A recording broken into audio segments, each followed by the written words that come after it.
us Robert P. Fairbanks, not to be confused with Robert B. Fairbanks, also an urban studies specialist. He's working on some similar issues. Our Rob Fairbanks is, if I'm correct, a PhD in urban studies. Social welfare, okay.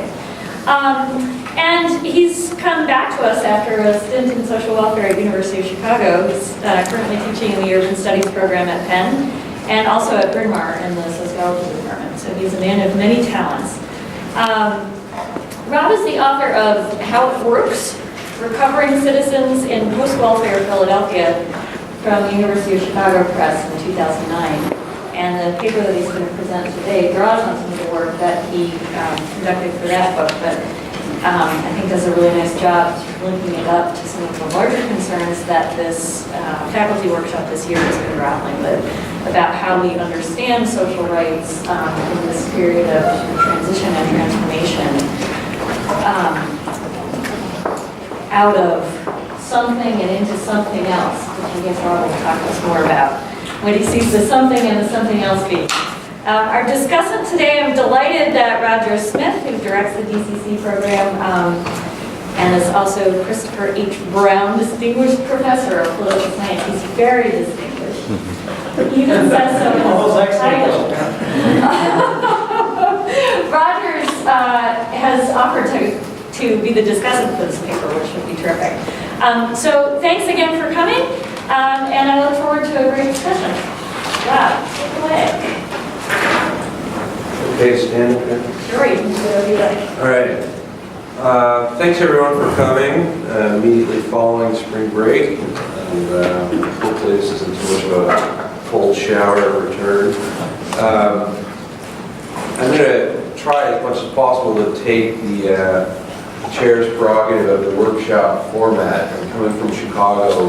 It was something of a competition to see who could say the least if your paper was being discussed. So, for 30 seconds. Boom. All right. Well, what do you have to say? But I'm going to not quite do that, but hopefully just give a kind of 10-minute overview. I came to Philadelphia for my doctoral education predominantly because it's a quintessential Rust Belt city. I'm interested in Midwestern and Northeastern Rust Belt cities. Certainly, as you all know, came to the right place. 60,000 vacant properties within city limits in Philly, making it, by some estimates per capita, the sort of icon, more so than Detroit. And I settled on the neighborhood of Kensington, a former textile manufacturing neighborhood. Originally, one time, 30% German, 30% Irish, and 30% English. And today, it's a remarkable instance of racial diversity. It's about 30% Latino, 30% Black, 30% white. The neighborhood was disproportionately ravaged by deindustrialization, suburbanization, white flight, disinvestment, as Philly lost its manufacturing base. And today, upwards of 55% of Kensington lives below the poverty line and is over half are on some form of public assistance. Right? So what I came to focus on were these iconic Kensington row houses, which for the fans of The Wire in the room, I think the only thing that could have been better about The Wire is that it's based in Philadelphia. I think we have even better and more pure and aesthetically precise row housing and vacant row houses than Baltimore. But I came to focus on recovery houses, this sort of proud former working class symbol of working class home ownership, the Kensington Row Home, which had become kind of an architectural testament to post-industrial decline in Philadelphia. And started to take a closer look at recovery houses to see how what sort of adaptive reuse was taking place, or how they were being reappropriated as strategic sites for poverty survival. And I came upon this recovery house movement, which became the focus of my research for the book, whereby the efforts of street-level recovery house operators have produced an estimated 400 to 500 drug and alcohol recovery houses in the city of Philadelphia. There are estimates of about 300 in Kensington.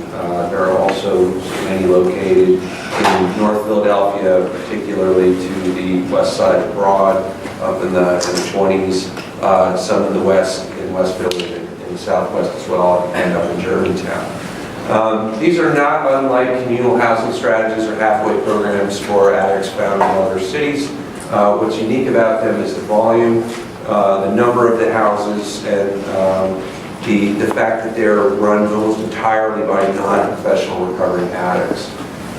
There is no state licensure or regulatory board in Pennsylvania or Philadelphia, with the exception of L&I, which is charged with regulatory oversight of all multiple occupancy homes, and all homes for that matter.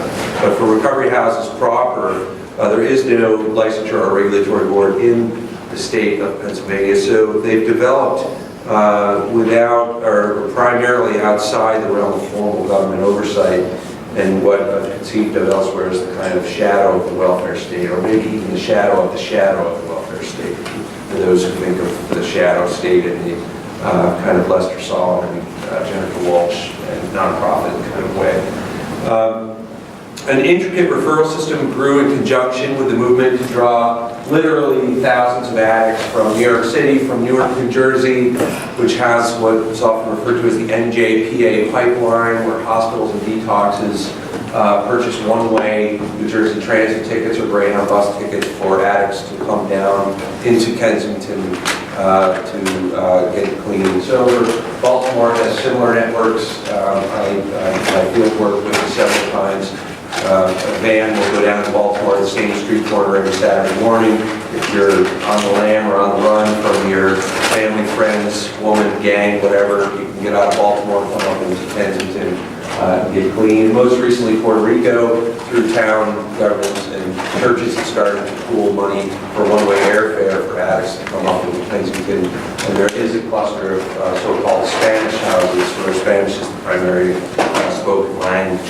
So from Newark, from New York, from Baltimore, from all over Philadelphia, this strange sort of migratory patterns have entrenched this, what can only be called a kind of ironic sobriety pilgrimage, given that Kensington simultaneously holds the dubious moniker of the Badlands, based on its reputed highest open-air cocaine and heroin markets in the country.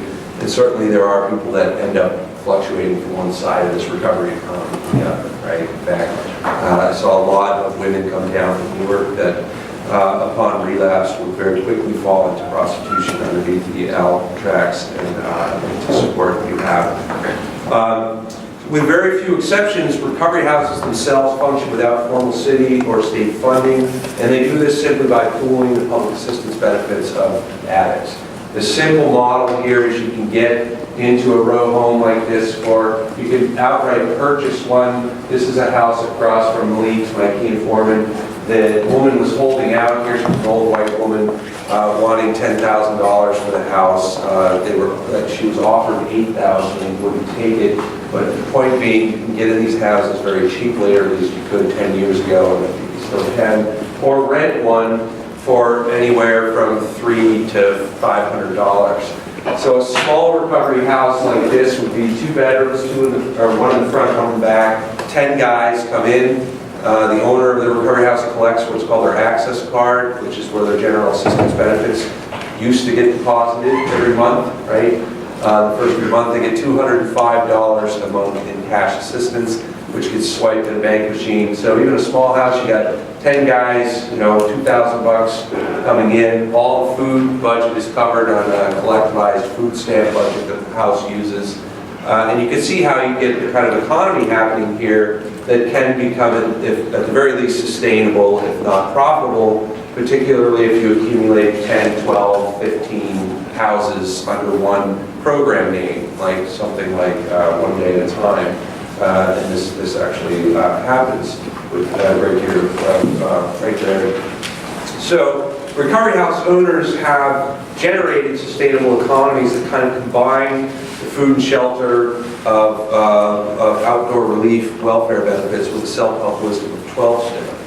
That's a basic sort of overview. What I want to do, or what I'm trying to do in this paper, is to think about or to rethink the policy history that sets the conditions of possibility for recovery houses. There's a series of factors: the prevalence of a cheap and degraded housing stock, the lax regulatory climate in Philadelphia, critically the seed money, the pump priming dollars from general assistance. And I want to just start a little bit by covering that policy history in order to suggest that we have to understand recovery houses against the backdrop of key historical developments in social policy and in the political economy of post-industrial decline in Philadelphia. So recovery houses have taken shape within the midst of a kind of political and economic upheaval since the early 1980s. Transformations in employment markets and social welfare provision have created an influx of informal poverty survival strategies in the late 20th century, as chronicled by a growing literature in the social sciences on urban informality. Economic restructuring, namely from the low-rise textile manufacturing base to a service sector, meds and eds, and to some extent financial economy, have operated in tandem with changes in welfare policy. And I'm conceiving of this as in a way of having incited an active response among street-level recovery house entrepreneurs that have produced and organized a movement that has become an informal but nonetheless essential part of Philadelphia's social service sector. The fountainhead for this movement goes back to 1982, a time when Governor Thornburg, for those who've been around for a while, may remember, and for students of the welfare state, famously embarked on what was known as Thorn Fair, right? As a distinctive corollary of Ronald Reagan's 1981 Omnibus Reconciliation Act, which emboldened conservative governors by switching the momentum of reform from the federal to the state level. In Pennsylvania, we got Act 75, a welfare reform act that was supposed to restructure general assistance at the time. And I'm conceiving of general assistance as an old but often forgotten form of welfare that is sometimes referred to as the last strand of the social safety net for able-bodied men in particular. And I've located this in the Michael Katz frame as a form of outdoor relief, and also in the Piven and Cloward kind of analytic tradition as an integral part of our poor relief tradition. Under Reagan's Omnibus Reconciliation Act, several governors moved to simply eliminate general assistance entirely across the 80s and 90s. In fact, most states did away with it. A select number of states opted instead to start tampering and experimenting with their GA programs by either reducing grant levels, by introducing time limits, by introducing new categories and restructuring categories of eligibility, and by starting to work with the early seeds of workfare programs for able-bodied men in this case, predominantly. The collective efforts of the Thornburg administration mobilized three primary objectives with Act 75: to encourage self-reliance through workfare, to reallocate resources to the most needy, and to eliminate fraud and abuse among the recipient population.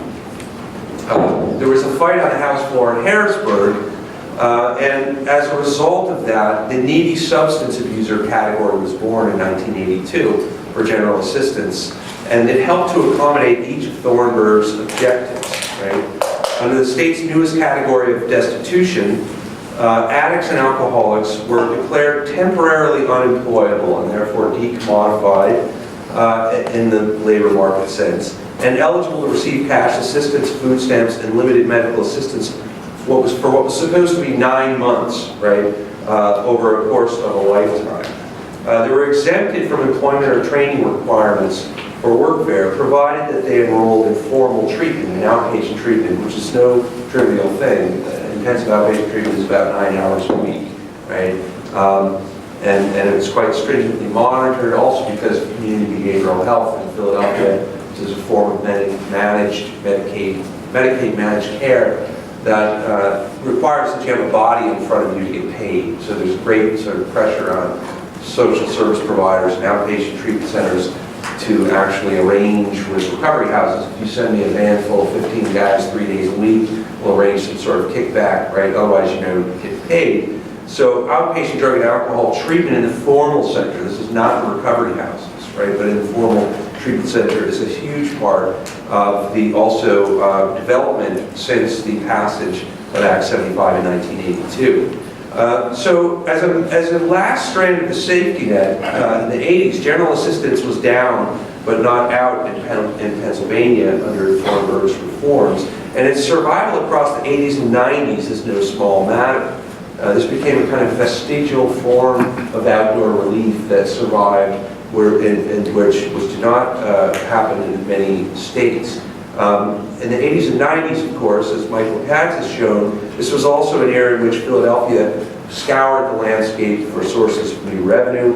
It trimmed labor expenses, it retrenched services, it privatized city responsibilities. It made all sorts of efforts to assimilate city government to the market. These were all standard urban policy fare. And it was also a period in the 80s in which federal expenditure to cities was radically cut. And I say this all the time in classes. In the Philadelphia case, in 1980, about 28% of the city budget came from the federal government in 1980. By 1990, that was a mere 8%, right, in a period of 8 years. It's a considerable federal retrenchment, 10 years, federal retrenchment. The 80s was also a period in which homelessness, heroin, the onset of both AIDS and crack epidemic were putting massive strains on social service systems. A new sociological concept, the urban underclass, had emerged to sort of capture the plight of growing populations that were caught up in these social forces.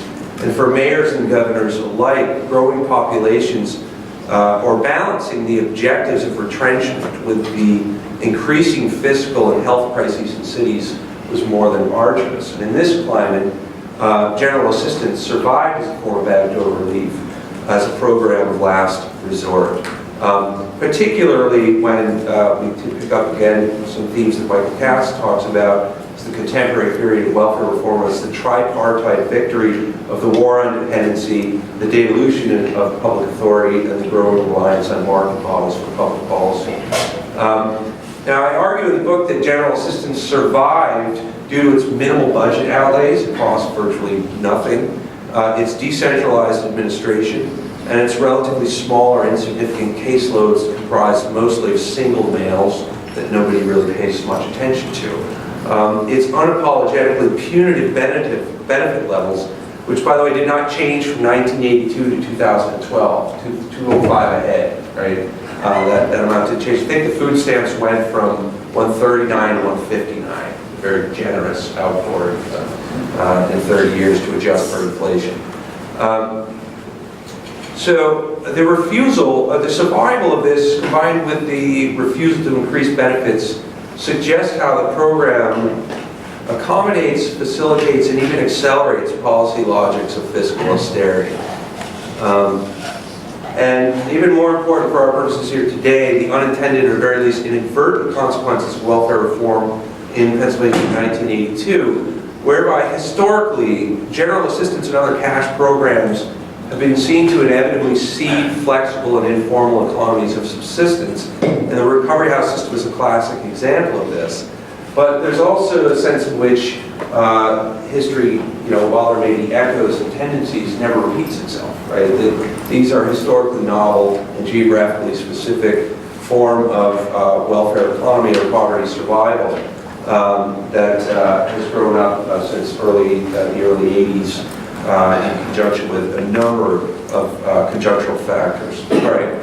So what I'm trying to do in this paper is situating it in the themes of the broader year-long series. This argument, this conventional argument that we've reached the end of the welfare state, right? Culminating in Bill Clinton's 1996 draft or Fukuyama's 1998 Declaration of Capitalism Act 1, right? Is this idea that the Marshallian form of statecraft is over, right, and that we've led to a kind of end of the welfare state. And I'm trying to push back against this. The central analytic objective is to illustrate how welfare arrangements continue to matter, right? Especially in albeit in a perhaps altered and denuded form. They still matter, or maybe they even especially matter in an era of market liberalism or neoliberalism. Welfare arrangements are more necessary than ever for the empowerment of a new class of market actors, right, with different functions, not so much decommodifying labor in the Esping Anderson sense, but recommodification of service sector, low-end, even day labor workers through a kind of disembedding of poor subjects from the welfare states and purging and repopulating of them into low-wage labor markets. So my work is seeking to kind of unpack the ways in which small-scale state-building projects or forms of political development in informal welfare at the urban scale and even at the street scale entail a making and remaking of race, rights, and citizenship in accordance with the regulatory imperatives of the welfare state and the political economy of post-industrial Philadelphia. Street-level actors in recovery houses effectively make the rules and remake the rules of what it means to be on general assistance. And in this sense, borrowing from Polanyi, these vestigial welfare forms and the social forms that organize around them fundamentally slow the rate of change, right, in economic transformation of neoliberalism, and also produce sites of unevenness, partiality, resistance, right, as they form kind of the institutionally inherited landscape, form stubborn path dependencies that in turn yield hybrid modalities of governance, poverty governance on the street. I want to suggest in this paper that these modalities of informal governance operating within the folds of urban informality differentially sort and reallocate rights and responsibilities increasingly at a quintessentially local scale, street. In turn, the state's variegated responses to recovery houses, which I explore in this paper through the meso-level institutions of licensing and inspection and public welfare, the state's responses are shown not simply to enable this informal economy to persist by winking at the wall or looking the other way, but in fact the state's responses actually deepen urban informality while attenuating and accelerating the capacity of informal actors to function as agents of urban restructure.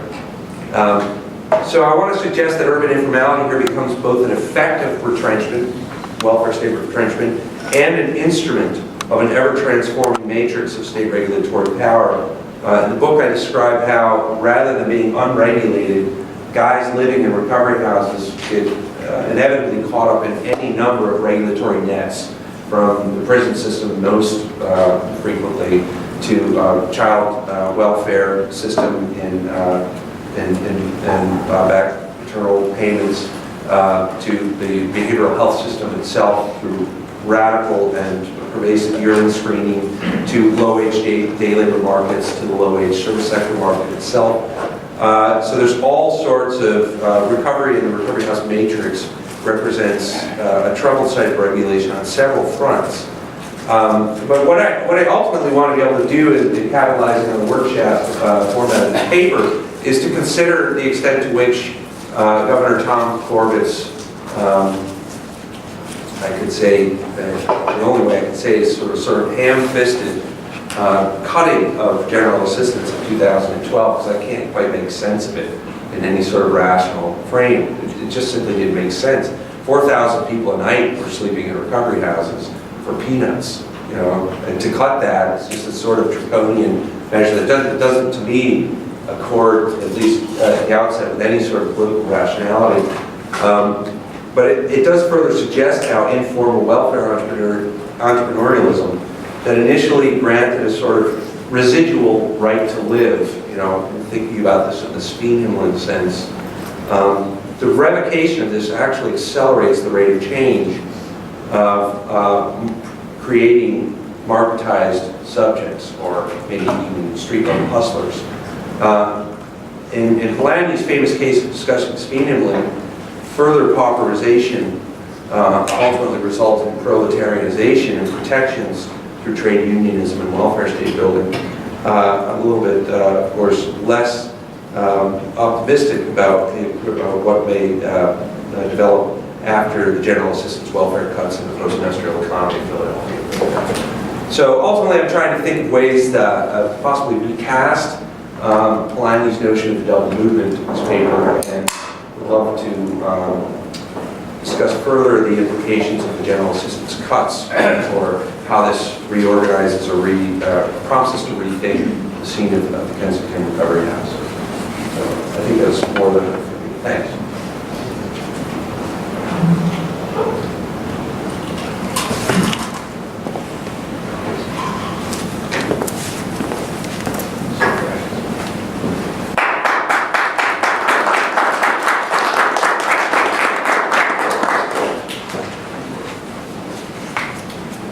Thank you, Rob. I took the opportunity to discuss this paper because I think it provides a great context for raising points that I've been reflecting on throughout this year.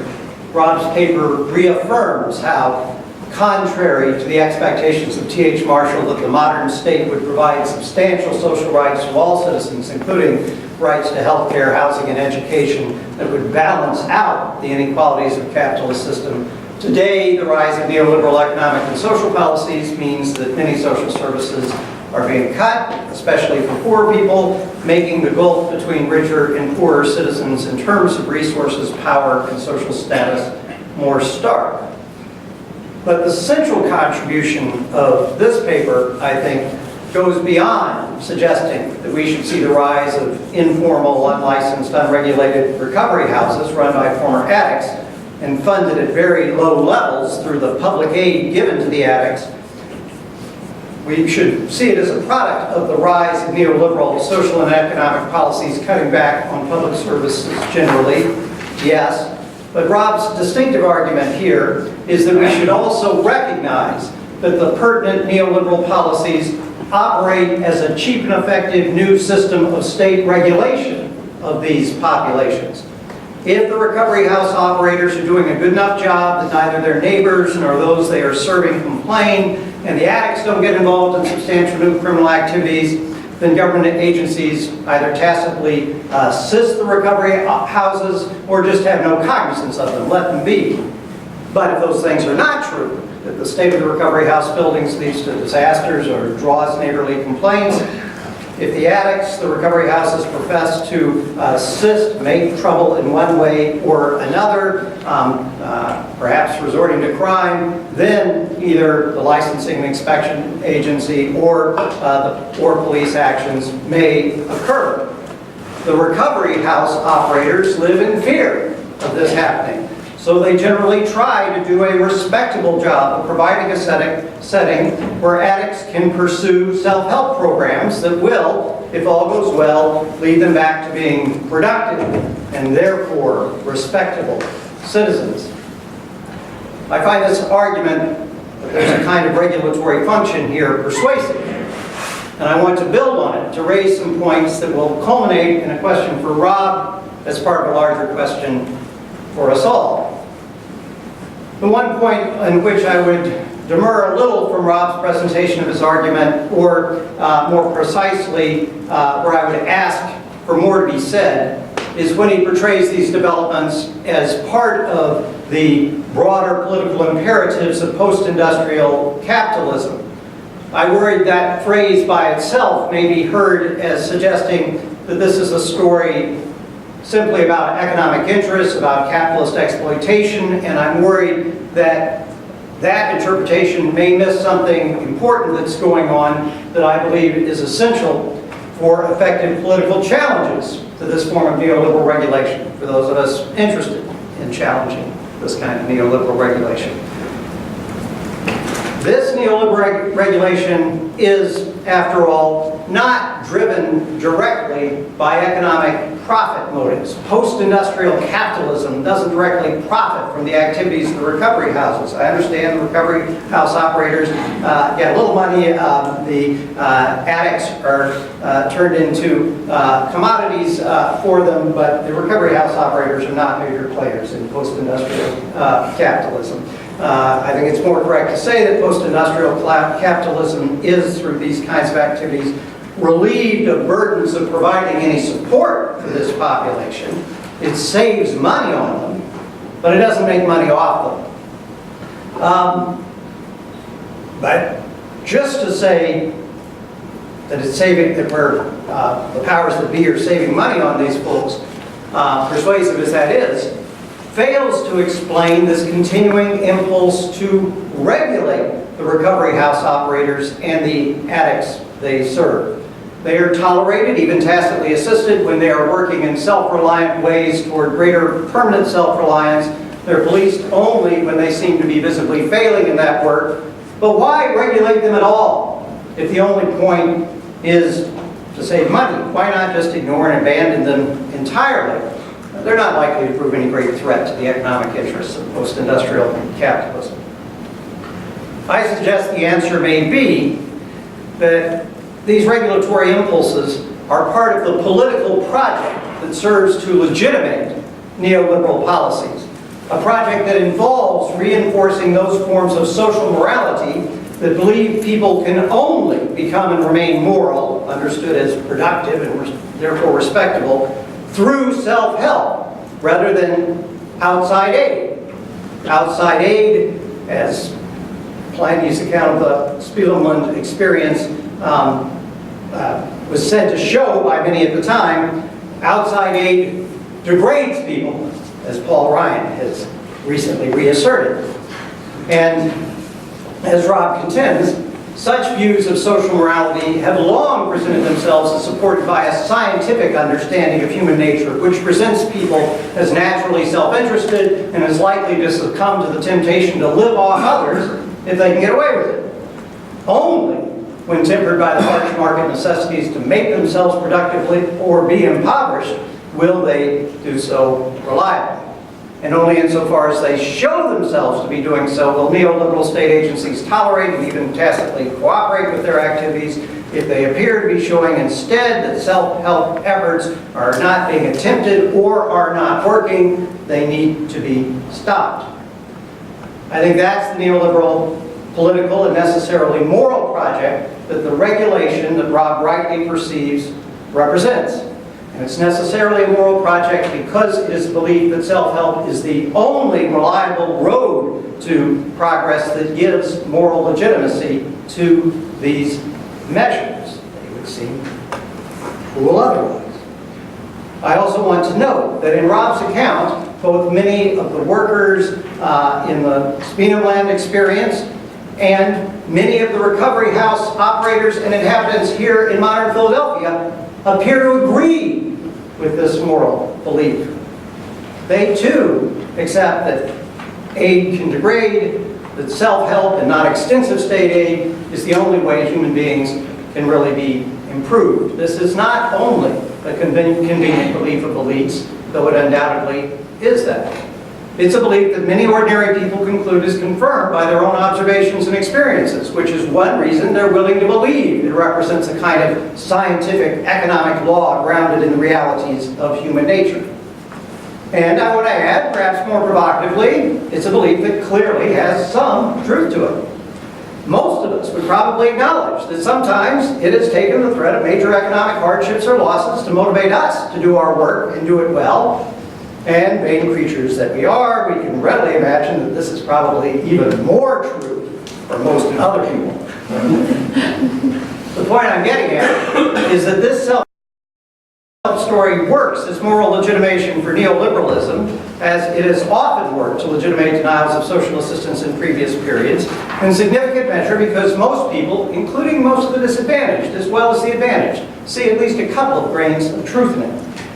And I stress this because it raises the question, for those of us who prefer more Marshallian social policies, of what sorts of counterstory might legitimate those more generous social policies? What kind of counter-story leads us to assert with confidence two things? The overwhelming majority of people will, in fact, continue to work productively, even if they have a robust, publicly provided safety net. They will not become dependent, degraded takers. And second, most people will not begrudge the redistribution of some part of the earnings of their productive work to those in need. The neoliberals today, like the architects of the 1834 English Poor Law, have this plausible story. No, the poor, the disadvantaged won't work, and they will, and if we aid them, they'll be objects of resentment, creating social antagonisms, if we have generous public assistance programs. So what's the rival story that progressives can tell?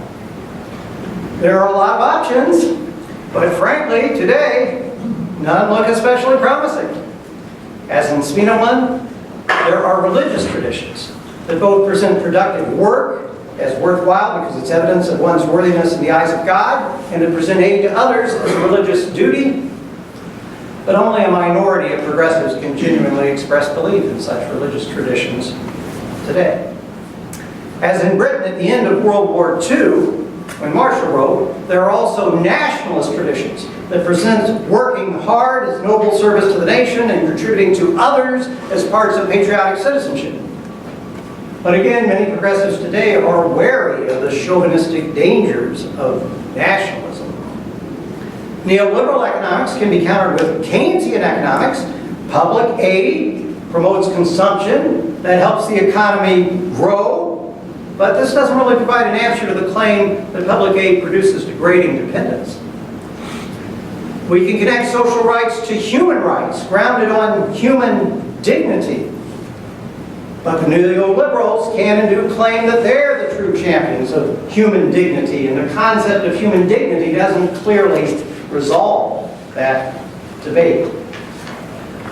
We can speak, as academics now like to do, of senses of shared fate as a basis to believe one should be productive and not dependent and share with others. But again, neoliberals simply reply that social aid policies make our shared fate bleak. Don't deny we have a shared fate, it's how do we pursue it. We can speak more specifically of the shared interest and pride of working people as a basis for labor solidarity in the hopes that a strong labor movement will push for generous social policies.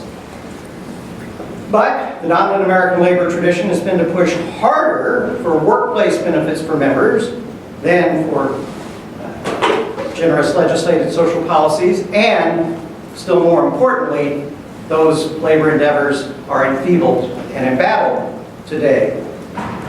We might revive older Marxian traditions and speak of the imperatives arising from a sense of species being. But I don't see that taking off in any good way. So I don't have an answer to this question of a progressive counterstory, though I haven't given up the hope that there may be ways to articulate compelling senses of collective endeavor that can undergird personal commitments to be productive citizens ourselves and to help care for others. So that leads me to my question for Rob, and more generally, if progressive political leaders and academics are struggling to find a politically compelling counterstory that resolves this, maybe we should be looking further afield. What do you see in Philadelphia's grassroots level at those involved in the recovery houses or in other activities? Are there elements of a moral counterstory to the neoliberal one of self-help that, as the paper suggests, people are being indirectly but effectively regulated to embrace? Is there a story of why and how people can be counted on to work, even if they're getting aid? Is there a sense that public programs, properly constructed and run, can really be of help to people, can really work, and a sense of our obligations to each other that might make support for such programs seem the right thing to do? Because if it's one of the imperatives of the political economy of post-industrial capitalism to reinforce long-standing stories that self-help is the only way forward, then it is equally one of the imperatives of resistance to the inequities of post-industrial capitalism, to explain what other stories of how human beings can be productive and a benefit to each other make more sense. And those stories may put our collective house on the road to recovery. We can find them.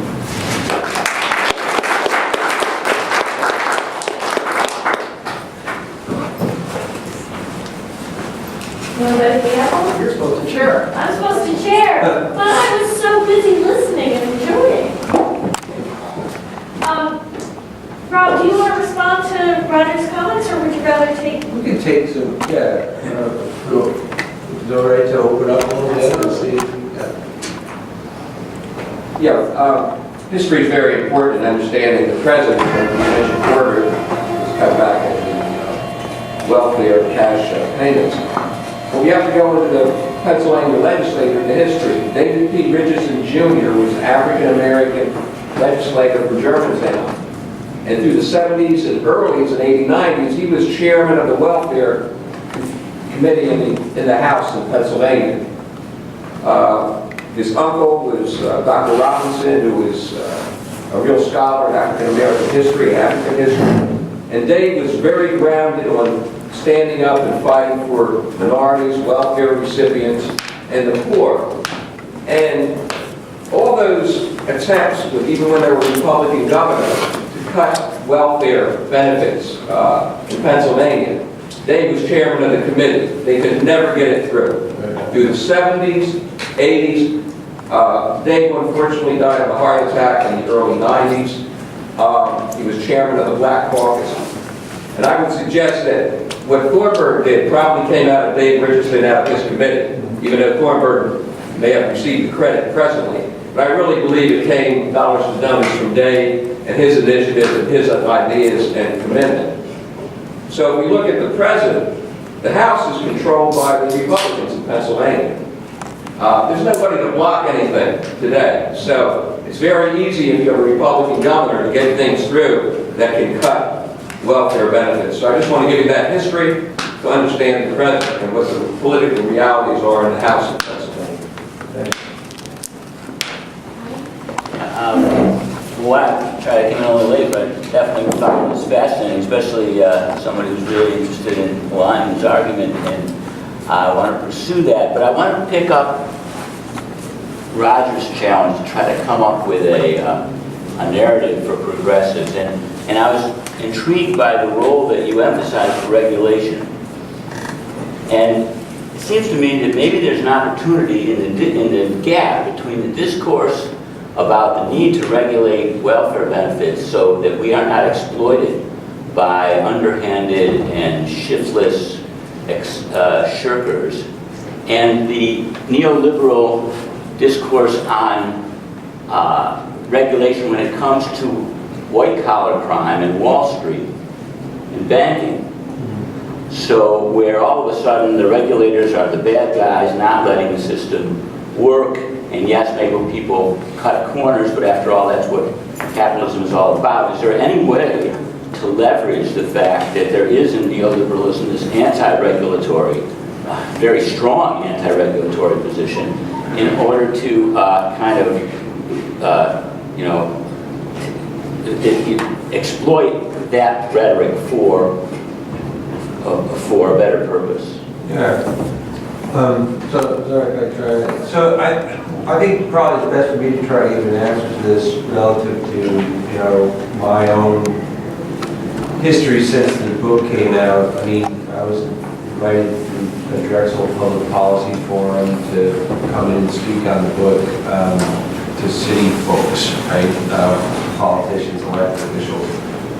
Maria Quinones Sanchez, when she took office, inherited some 300 recovery houses in 2 zip codes, and also had the LNI with, and wanted to do something about these things. So I had a lot of fun kind of being invited into a testimonial role about, what should be done, right, about these houses. And, my dissertation chair, Mark Stern, and Michael Katz, my sort of grandfather dissertation chair, would often ask, are you going to argue to regulate these houses or not? And I kind of, with all due respect, I felt that was the wrong question to ask. I didn't want to get trapped in like, that question of should we flesh some of these out, save the good guys, kind of squish out the bottom feeders, right, through some sort of standardization. That wasn't the book I wanted to write necessarily, right? So I didn't take any normative position in the book.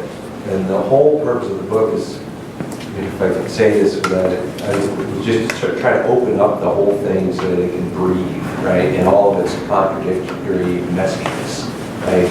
And, but here I was having to go, into City Hall and to actually talk to people that want to say, what do we do about these things, right? So I had to kind of take a position on these. Now, what I was able to kind of come up with is there are other sectors in which informal, there's similar models. There's, pursuant to the welfare legislation, there's money cut to the recipient, like in home hospice care, for example, through Medicare or Medicaid. There's a benefit paid for hospice to the person dying, and they can then take that as discretionary spending and hire an informal in-home provider, right? Voucher system. Voucher system, right. So the SEIU in Washington State actually was able to change the welfare legislation so that the money could actually above board go to independent contractors, right? And the moment you do that, then any union can go in and organize all these informal providers, right? They become a collective bargaining unit. So we've seen this in informal childcare in New York State, for example. Similar bargaining units have been put together. And my point is simply, I'm probably more philosophically of an anarcho-syndicalist, right? I believe in collective solidarity in the sort of Owen form. I'm a little bit more suspicious of building up, through the state. So where I put my chips here in coming back into this situation was in the recovery house operators themselves, who've been operating in the shadows in fear, always of getting busted, for next to nothing, right? And not making any money, even though that's the big hysteria about this, some sort of welfare profiteering going on, right? Now, if you were able to change somehow to recognize that they could come out of the shadows as legitimate providers, they could bargain collectively with the state over that $205 a month and increase the allotment that they're getting, and also set the terms through which they are going to standardize and regulate what a quality house is. So the regulatory move there is generating from civil society, we might say, as opposed to the market or the state, right? Now, when I tried to take this idea to the recovery house operators themselves, they said, well, what are you talking about? I don't want to deal with this guy over here. I just hate his guts, right? They're in such kind of fierce, primitive competition with one another that it would take a real sort of charismatic figure, right? But, I see encouraging things through like the Taxi Workers Alliance, right? Similar types of configurations that can basically come together in a solidaristic political form to bargain collectively over the surplus in question here, right? And if there's going to be this devolution of authority, dumping responsibility for the poor to the streets, that they should be able to therefore then do it, without having been maligned, right, for doing it improperly because, they don't have the proper resources for it. So, I don't know, that's the only way that I've been kind of able to think through this on a tangible level, is looking for other models whereby informal providers have manifested around inadvertent policy consequence or unintended policy consequence. And then that has been accelerated by trends of retrenchment and devolution and neoliberal self-help. But that I don't see any reason why that group can't then organize, right? And set the terms under which they labor, right? So the narrative is proto-capitalists of the world unite. No, I don't. What's the narrative? Why is it proto-capitalist? Well, Because people aren't legalized capitalists, but they are capitalists. I don't know. I mean, where are we drawing the line with capitalism? I suppose they're making profit off of it? Okay, you've got another narrative then, and not proto-capitalists. What are they? So I think basically these are their subsistence, poverty managers. Big peasants, I mean. In Europe, they'd be called the third sector, right? And they would sort of be seeking to be regularized, but more on their own terms. I Yeah. mean, I think though that Marshall was fundamentally opposed to this sort of overnight vision, like that's the reason why he posited social rights in addition to political and civil rights. Yeah. So, Well, certainly you if and we Marshall have, don't have to agree. no, but if we have a menu of options, Yeah. right, then that's one way to, as a thought exercise. But I think, given the state of affairs, if the recovery houses are going to be shut down, one model could be you put a big pot of grant money out there. And whoever has a computer and is smart to write a grant application can get it, and you shut down all the rest of them. That's not the model I would go for. The kind of social service provider setting the terms, right, through the state, through the third sector. I think these guys, under the right conditions, a number of them do fabulous work. But they're doing it under these horrid conditions of vulnerability that's, ratcheted up and made more extreme by primitive free market competition. Now, somebody has to put a brake on that. The only question is where the brake comes from, and I would like to see it come organically through the providers themselves. So did you interview these the folks that are running the houses? It's in the sense of trying to explore what the moral code is. I think Roger was trying to ask that question. And clearly they must have some vision of what they're doing. Maybe it's not the same for each one of them, but it would be interesting to explore that a little bit more. No, absolutely. And the basic sort of narrative, if I had to codify it, would be we're doing what no one else will do. We're taking people off the streets that have nowhere else to go. We're doing it for next to nothing, right? We're hidden treasures. We're spaces of hope in areas of spatially concentrated poverty, right? We're basically returning people back to productive members of society if they're willing, able, and wanting to follow our path, right? They see themselves as kind of heroic agents of society in deeply impoverished, devastated zones, right? They're shoveling walks, they're carrying groceries for the little old ladies, they're morally upright, upstanding citizens who also aren't asking much from the state.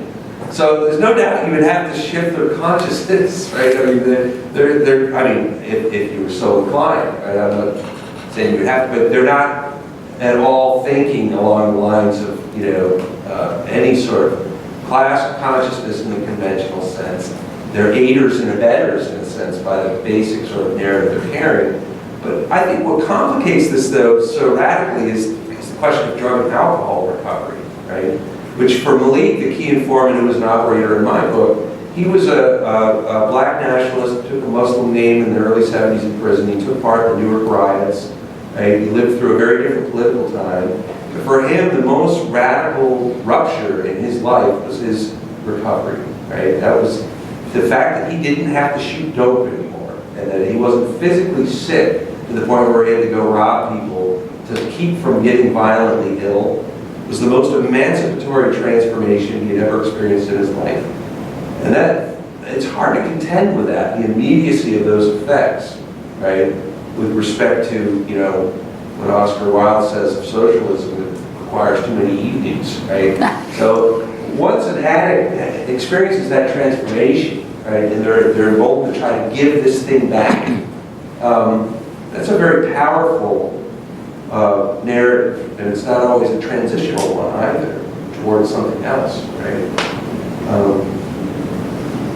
But yeah, that was part of the debate I would get into. You go talk to the operators, they see themselves as these heroic agents of self-help, and then the city maligns them out of one side of the mouth as they do nothing about them on the other side of the mouth, or they use them to get out the vote on electioneering.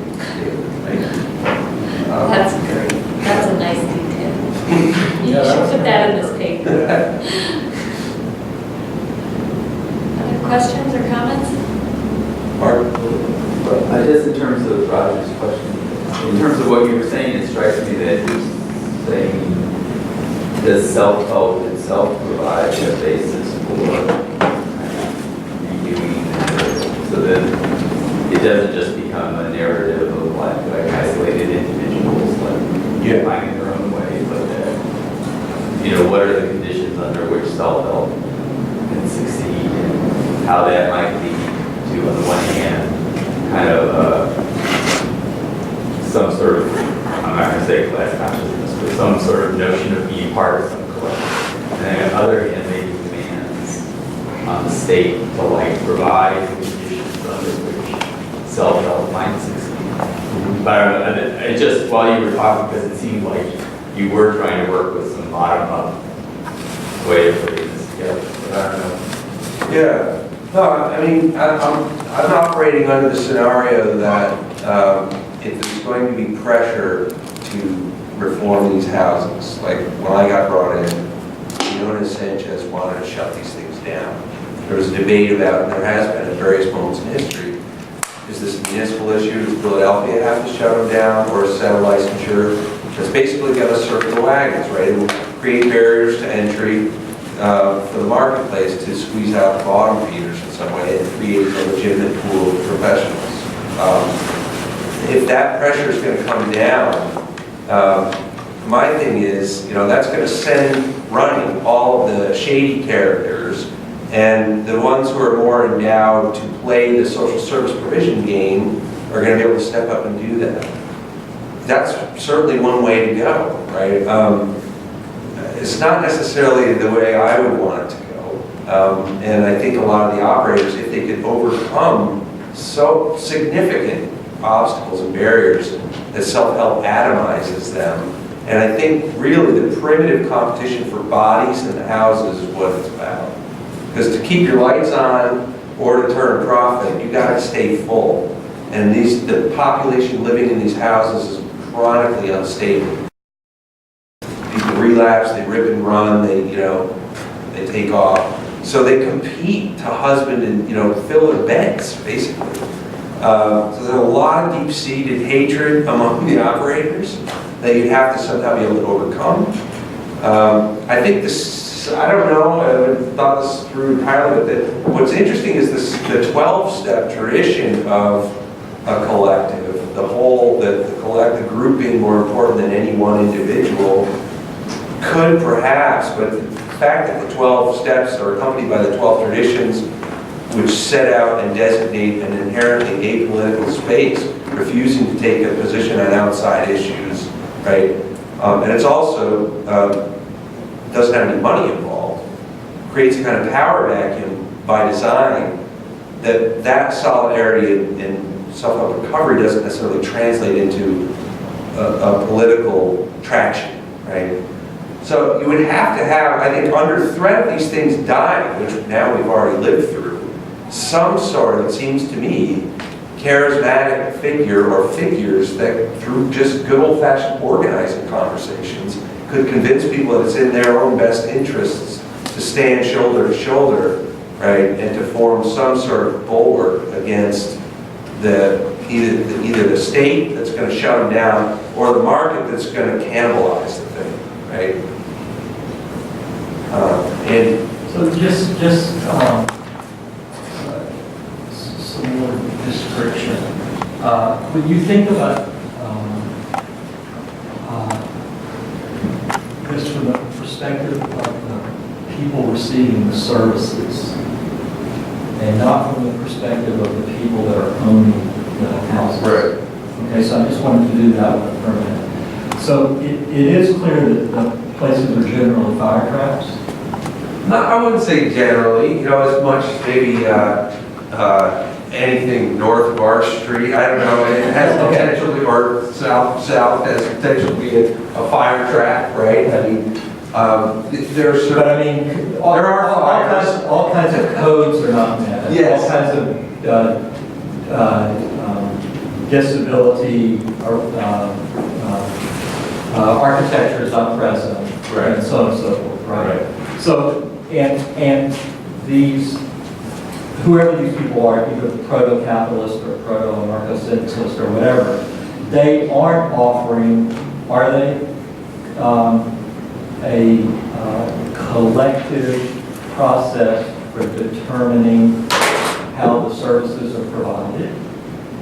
They're not offering collective governance rights to those that are part of the project. And they're not offering cooperative or shared ownership, right? Right. And that's also, those three things are not in the consciousness of those people. Correct. So all of that tells me they are proto-capitalists, not on the way to a more kind of anarchist or cooperative kind of Right. model. So, I would agree, I was just giving you my crazy no, idea. no. I mean, I would, you know, if it would turn that way, I would think really different about it. If this was part of the ambition. Because that seems to hold the potential for a particular kind of politics. But this other thing, I'm having a hard time understanding why, if we're thinking about the interest of those being served, why we wouldn't want a more sort of standard model of moving them into the broader system, as bad as that is. Because relatively speaking, it's better, it seems to me. Safer facilities, higher standards, on and on. Right. And that means we're back to the big problem that we have with the rest of the population that needs services. Right. Right, so the starting point becomes what is to be done with this very sort of ugly, with all its warts, economy. Which ranges from very predatory behavior all the way up to what I would say are virtuous brotherhoods, really trying to do the right thing, and everything in between. Right? So the question is, mobilizing the political will and political capital to introduce a regulatory entity or agent that's going to do that more. I feel work showed that we're anywhere close to that either. Right. And that instead it really is this sort of just dump to the streets. I mean, the Chicago economists that read this stuff when I was out there loved it. They're like, this is brilliant. You just dump it and watch magically civil society appears, or supply meets demand, and you have this fully functioning thing. There it is. So yeah, I mean, you would have to engage in a state building or a political kind of development story on the other end too. It's just, the question seems to me of just where it derives from.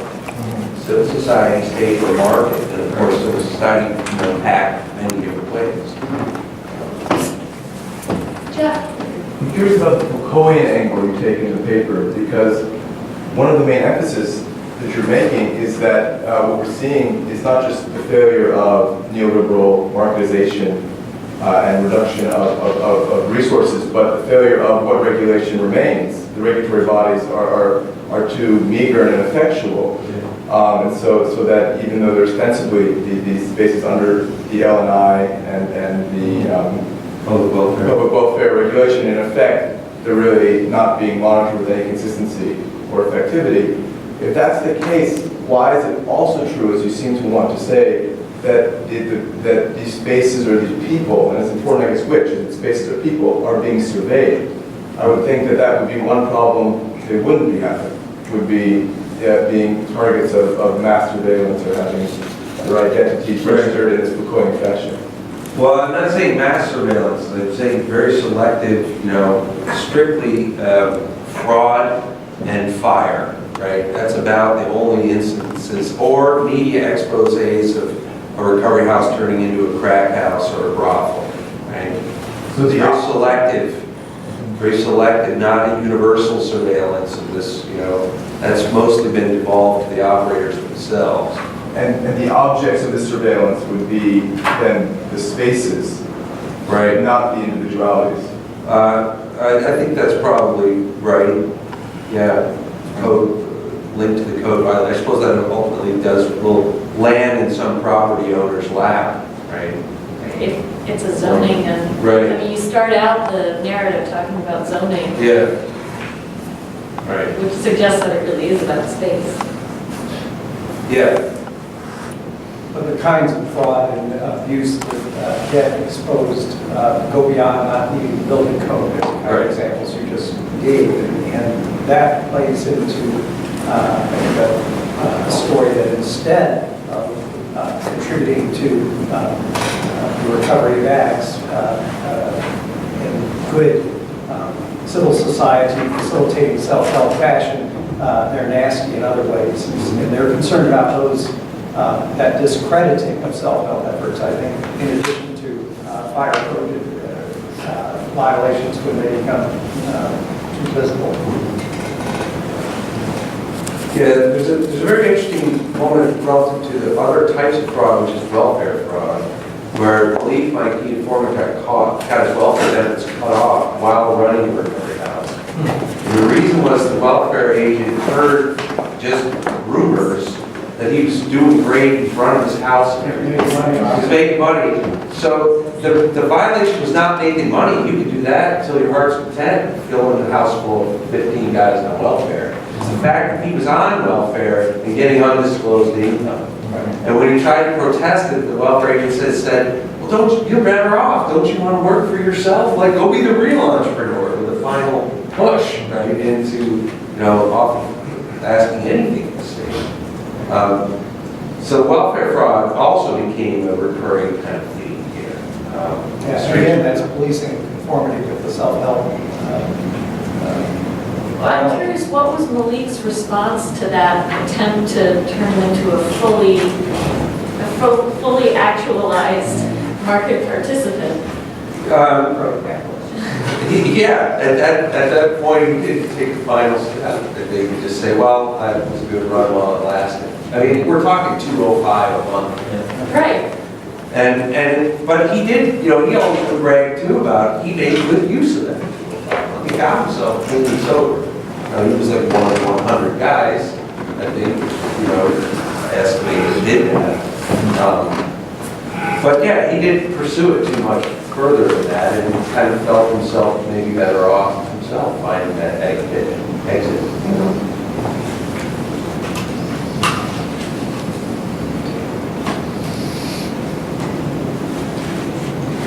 Rogers, I want to respond to your gauntlet. Okay.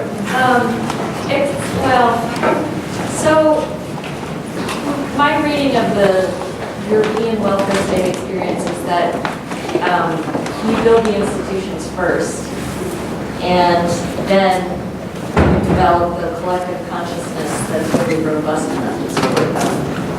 It's very hard to generate public will for building a welfare state before you have a welfare state in place. So how do you get the political support to build the institutions first? You don't, you just do it. Well, how do you get the political power to do it? Well, you either have it or you don't.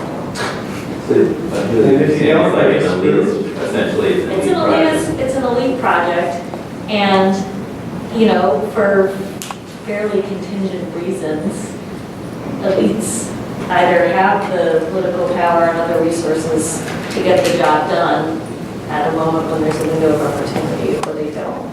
And I'm not saying that the whole thing is contingent. I mean, I think there are usually long-standing reasons for why they get the power they don't. But I think it's very difficult, and I don't think I've ever seen an instance where this is built from the bottom up.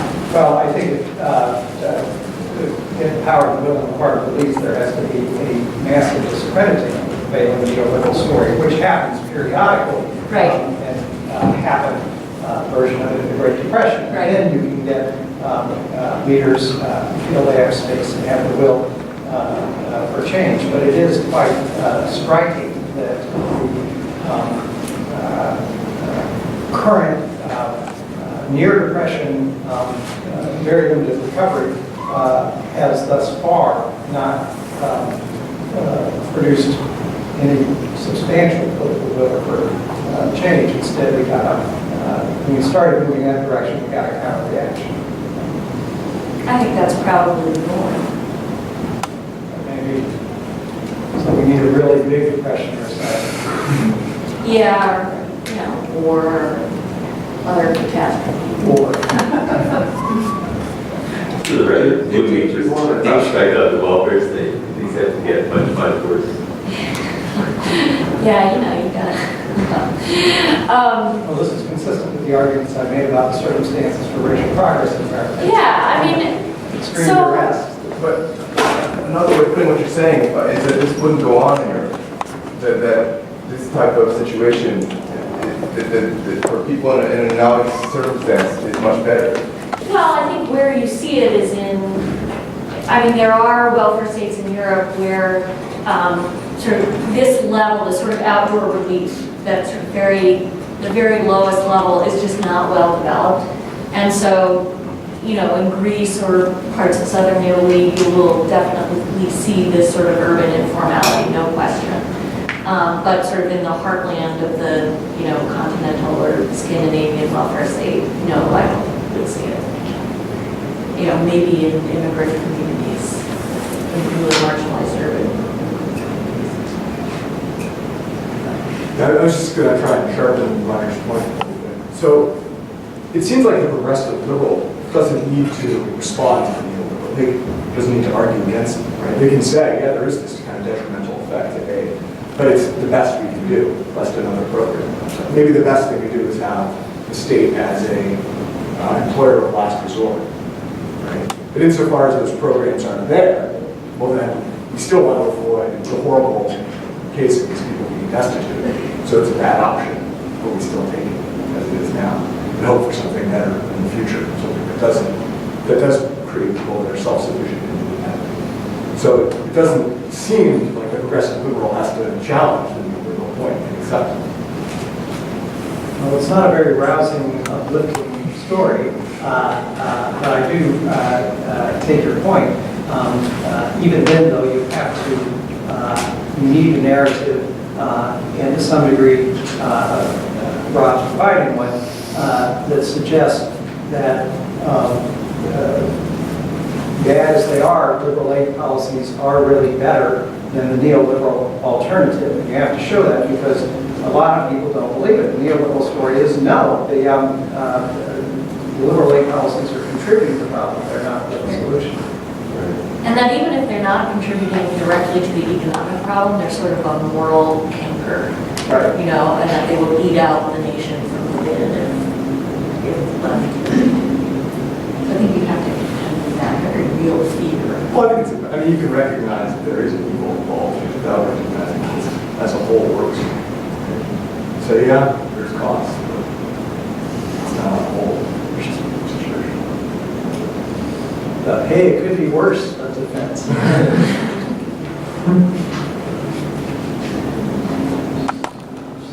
I mean, I guess Wayne's saying the same thing backwards, but to me, the self-help story is the myth. So it's not really constructing a counter story, it's really illuminating self-help that is the way to go, because that would open up all kinds of possibilities. I mean, like, you know, Rob, you were talking about the taxi. I mean, all these different models or experiments would be opened up if you just opened up the fact. I mean, self-help, we just need self-help for the American dream.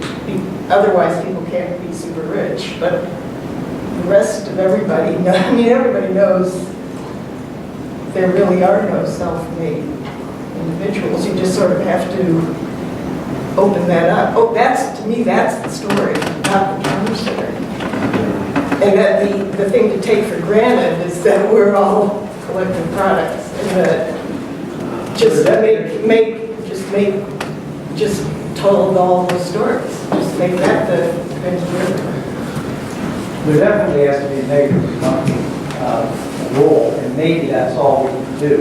But I think it would still be desirable to say not just you're wrong, but here's what's right that will work out well. And so, you know, the fact that you say, well, I don't have really a counter story, you're wrong. That, I think, politically is less persuasive. And again, it may be the best we can do. But I wouldn't give up on the quest to explain more fully how we can expect people to flourish under these policies. You know, I think it's, I mean, on one hand, it seems like we're discussing how to get back to a nation state, you know, the scale of a nation state, which I don't know that, you know, I'm connecting those dots here at this point. But I think with respect to the proliferation of recovery and recovery modalities in criminal justice and welfare becoming absolutely pervasive, right? I think there is a way to sort of build on that question. I mean, even Marx himself is incredibly outspoken about the problems of the working classes, the original culture of poverty theorists, right? They're drunk, they're lazy, they don't want to work, they have no sense of their own history, right? They have the wrong consciousness. I think it's very difficult to organize a heroin addict or a crack addict, right? There's nothing wrong necessarily, as far as I'm concerned, with the recovery narrative. It just can't be the be-all, end-all. It has to be thickened into actually, the end goal is not to produce recovering addicts in perpetuity. That's what these guys do now, right? They're not laborers anymore. They're recovering addicts forever, right?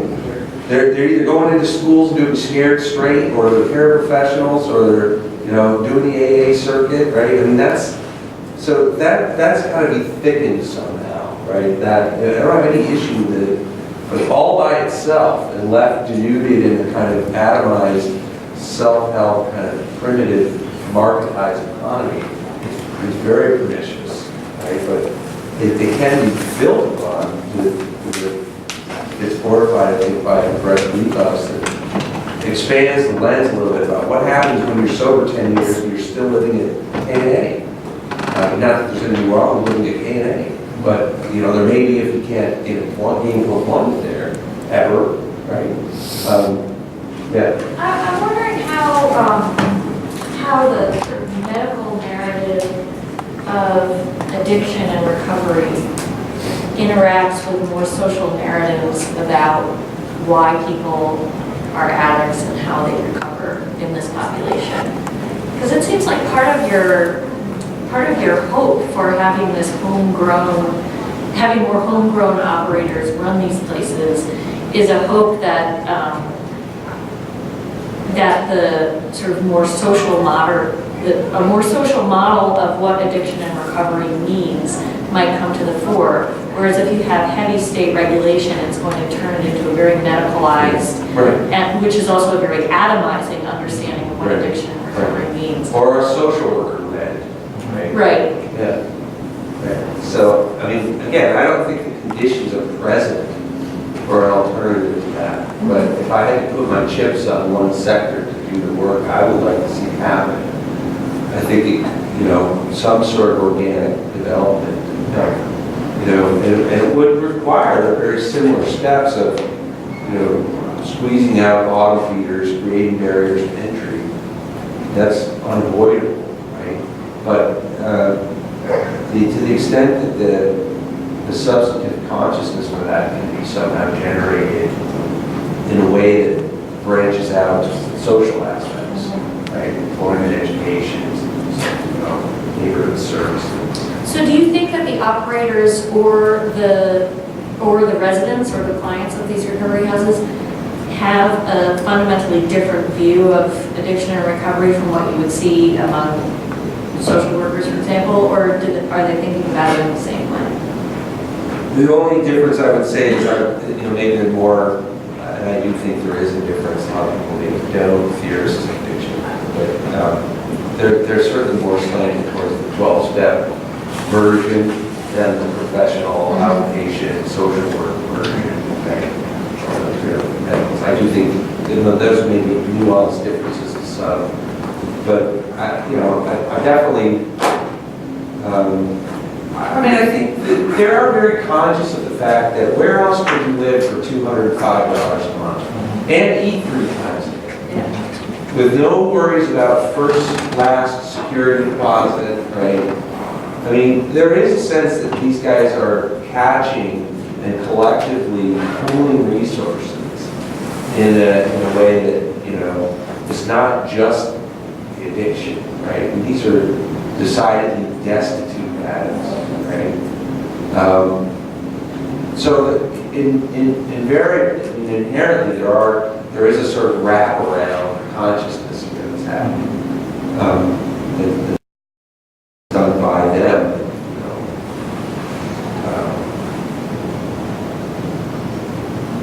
But where I've seen it come with it, when the state decides it's going to put out a little pool of money for this, then it's just those best equipped to speak grant language, right? And that is one way to go. I'm just not so sure it's, you know,